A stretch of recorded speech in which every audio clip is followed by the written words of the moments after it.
Bonjour tout le monde, j'espère que cette vidéo vous trouverez en bonne santé.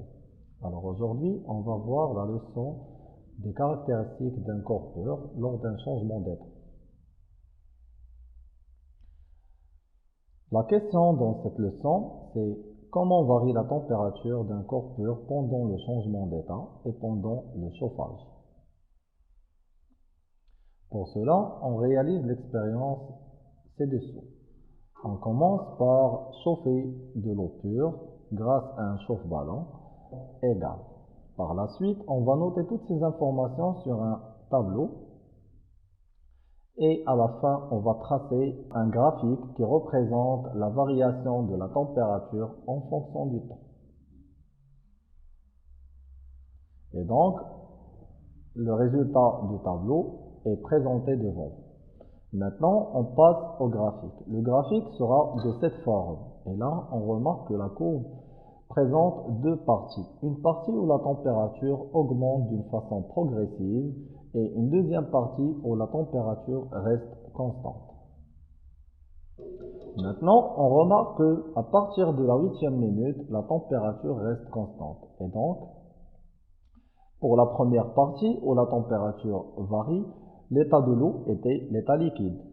Mais pour la deuxième partie, on a vu la présence de l'état gazeux. Il y a la formation des bulles. Et donc, c'est le commencement de l'ébullition de l'eau pure. Pour cette partie de température qui reste constante, on va l'appeler un palier. Un palier, c'est quand la température ne change pas en fonction du temps et reste constante. Donc, les observations faites lors de cette expérience sont les suivantes. La première, que la température de l'eau augmente d'une façon progressive, alors qu'une fois elle atteint 100 degrés Celsius, la température reste constante. Et la deuxième observation, qu'à partir de 100 degrés Celsius, l'eau bout et commence le phénomène de vaporisation. Donc pour la conclusion, en général, au cours de l'ébullition de l'eau ou d'un corps pur, il y a présence de deux états physiques, l'état liquide et l'état gazeux. Et donc, pendant cette phase exactement, la température reste constante. Il faut noter également qu'à pression atmosphérique normale, la température d'ébullition de l'eau est 100 degrés Celsius. Une petite remarque, il faut savoir que la température d'ébullition de l'eau diminue lorsque la pression de l'air diminue et quand la pression augmente, par exemple, la température augmente également. Et là, on donne un exemple. À 4000 mètres d'altitude, la pression atmosphérique est plus faible et donc la température d'ébullition de l'eau est plus faible. C'est au voisinage de 85 degrés Celsius. Maintenant, on va essayer de faire une deuxième expérience. Et cette fois-ci, c'est la fusion d'un corps pur. C'est l'eau pure sous forme solide et donc c'est la glace. Et donc, pour réaliser cette expérience, on a besoin de la glace pilée, d'un thermomètre, d'un chrono et d'un récipient qui contient de l'eau tiède. On place un tube à essai contenant de la glace pilée dans l'eau tiède et on va noter la température de la glace à chaque minute. Bien sûr, on va noter également l'état physique de l'eau.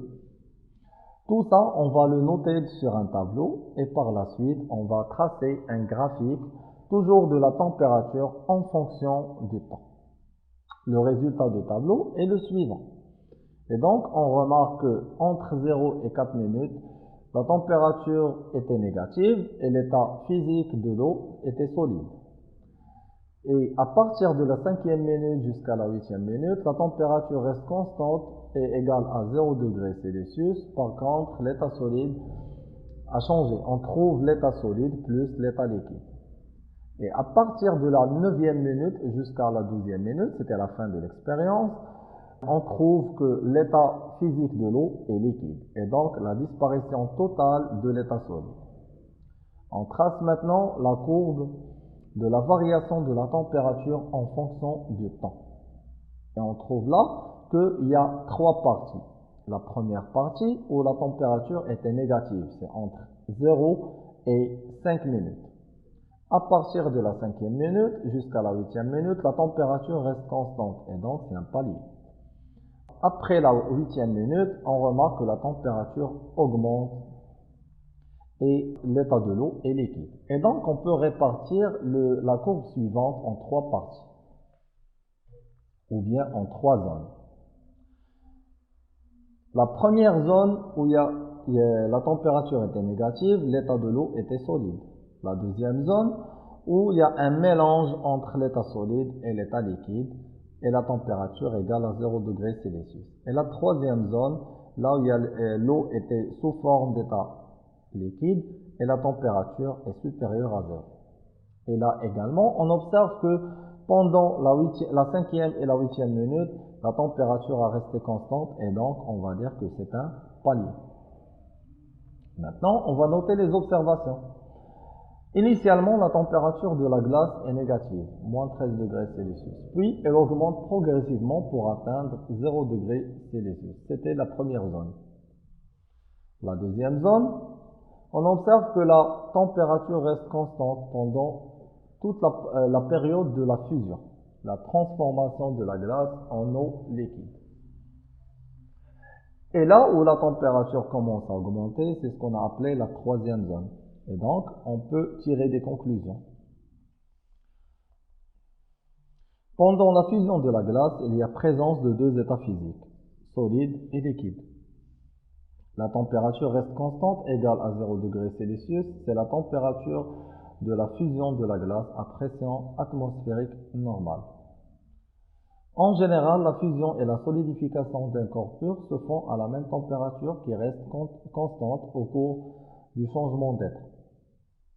En général, la fusion et la solidification d'un corps pur se font à la même température qui reste constante au cours du changement d'être.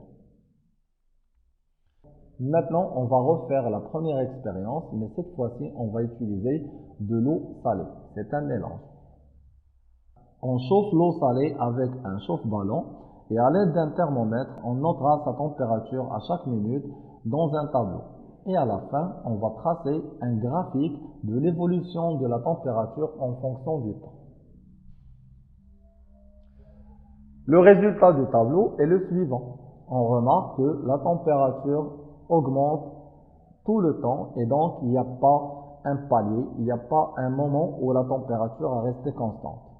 Et la courbe nous confirme les informations sur le tableau. Et là, on remarque que la courbe ne présente pas un palier. Ça veut dire que la courbe augmente sans passer par une phase ou bien par un palier ou bien un moment où elle reste constante. Bien sûr, lors du chauffage, une fois on est arrivé à 100 degrés Celsius, on a remarqué la formation des bulles, ça veut dire l'évolution de l'eau, même si la température continue d'augmenter. Et là, on peut expliquer ça par le fait que, puisque l'eau salée utilisée, c'était un mélange, donc les molécules d'eau commencent leur changement d'état physique, tandis que pour le sel, il continue de recevoir de la chaleur. Et donc, puisqu'il reçoit de la chaleur, sa température augmente. Et le thermomètre mesure la température du mélange, qui comprit le sel avec de l'eau. La conclusion, au cours de l'ébullition de l'eau salée, qui est un mélange, et à pression bien définie, la température ne reste pas constante. Elle dépasse la valeur de 100 degrés Celsius. À retenir, le changement d'état physique d'un corps pur se produit à température constante. Et ça, c'est l'une de ses caractéristiques. Les températures de changement d'état physique d'un corps pur permettent de l'identifier.